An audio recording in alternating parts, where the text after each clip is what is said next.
4 सवालों के जवाब दिए तुमने Bhimrao, but now the last one.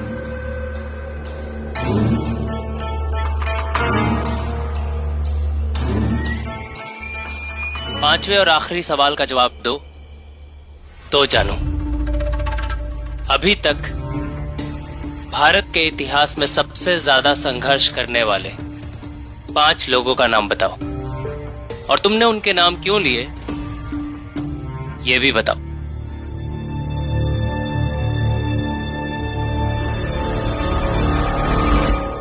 पांच क्या, मैं तो 100 लोगों के नाम बता दूंगा वैभव देव जी, जिन्होंने भारत के इतिहास में बहुत बड़ा संघर्ष किया है। और हमें उन सभी लोगों से प्रेरित होना चाहिए, क्योंकि उनका संघर्ष सच में उतना बड़ा था। लेकिन वो नाम ऐसे है जो मैं जानता हूं, आप जानते हैं, ये जानते हैं, ये जानते हैं, सब जानते हैं। इसलिए आज मैं आपको उन लोगों के बारे में बताऊंगा जिनके बारे में आप नहीं जानते हैं। क्योंकि क्या है ना वैभव देव जी, कोई भी संगठन 4-5 लोगों से नहीं बनता है। वो एक समूह होता है बहुत सारे लोगों का, जिनमें से 4-5 लोगों के नाम हमें और इतिहास को याद रहते हैं।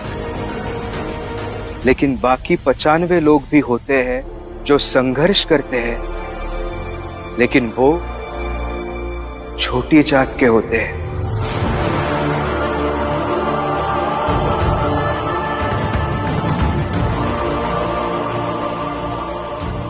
उनका नाम आपको कहीं पर भी लिखा हुआ नहीं मिलेगा, क्योंकि इतिहास तो वो लोग लिख सकते हैं ना जो पढ़ना लिखना जानते हैं। हमारी जात के लोगों को कहाँ पढ़ना लिखना आता है, तो कैसे लिखेंगे इतिहास।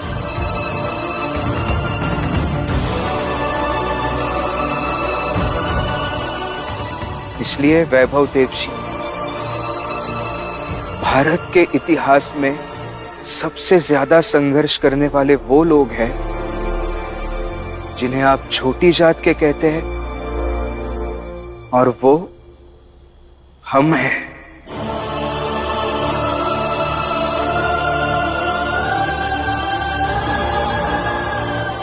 बड़ी जात के घर में बच्चा पैदा होता है तो ईश्वर का आशीर्वाद समझ लिया जाता है, लेकिन हमारे घर में बच्चा पैदा होता है तो समाज के लिए अभिशाप बन जाता है।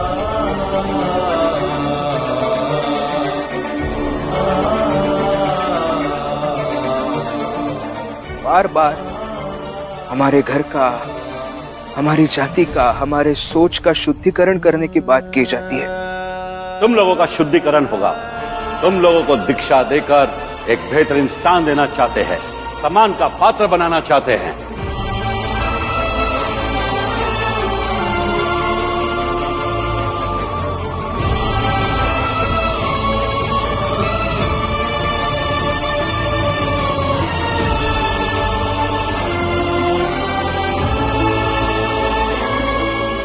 हमारे चलने से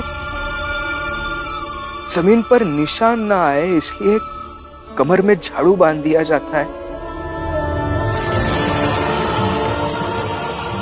ये पीछे झाड़ू इसलिए ताकि जिन रास्तों पर हम चले उन पर हमारे पैरों की जो निशान बन जाए तो ये झाड़ू से मिटा सके।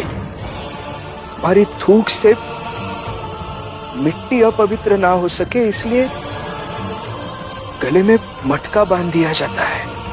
ये मटका देख रहे हो ना, ये इसलिए है ताकि हम जब ऊंची जाति वालों के मोहल्ले से गुजरे तो हमारा थूक उनकी जमीन पर ना गिरे।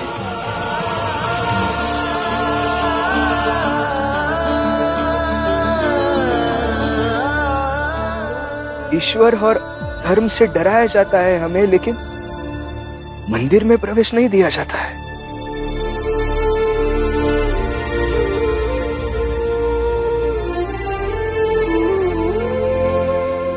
बड़ी जात के घर की, गली मोहल्ले की गंदगी हम साफ करते हैं, लेकिन हमारे छूने से पानी गंदा हो जाता है।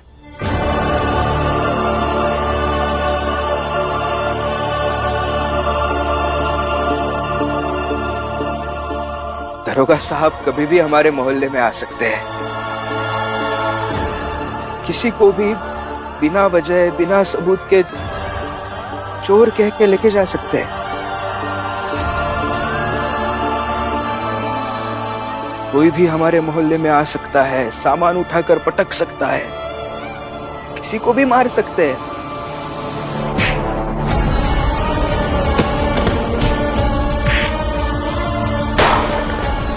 जैसे मारना उनका अधिकार हो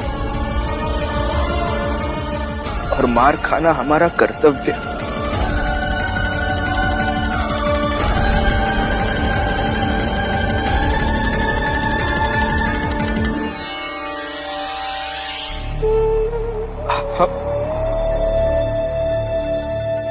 हमारी आई मर जाती है तो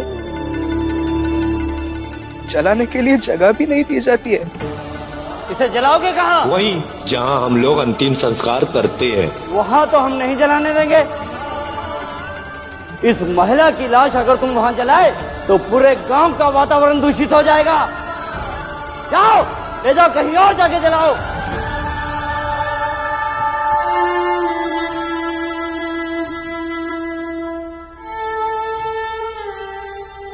इसलिए वैभव देव जी, हमें हर पल लगता है कि हम जीवन जी नहीं रहे हैं बल्कि जीने का बोझ ढो रहे हैं। और वैसे भी समाज के लिए तो हम बोझ ही है ना।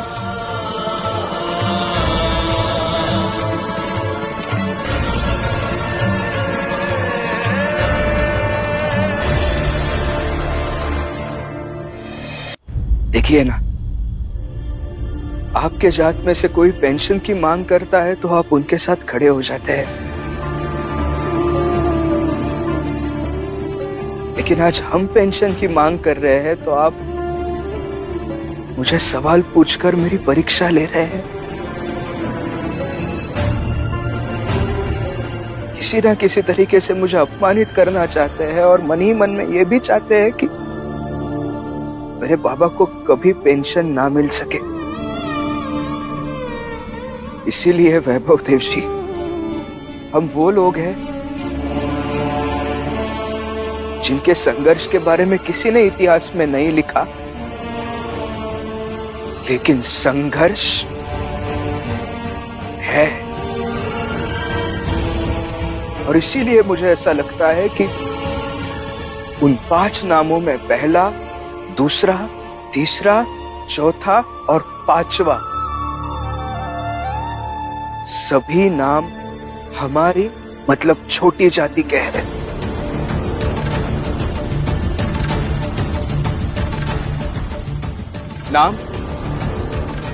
नाम चाहे जो कह दीजिए, चाहे राम जी कह दीजिए, पुरंजन कह दीजिए, आनंद, जनार्दन, नटवर, हितेश, जोखू, कुछ भी कह दीजिए,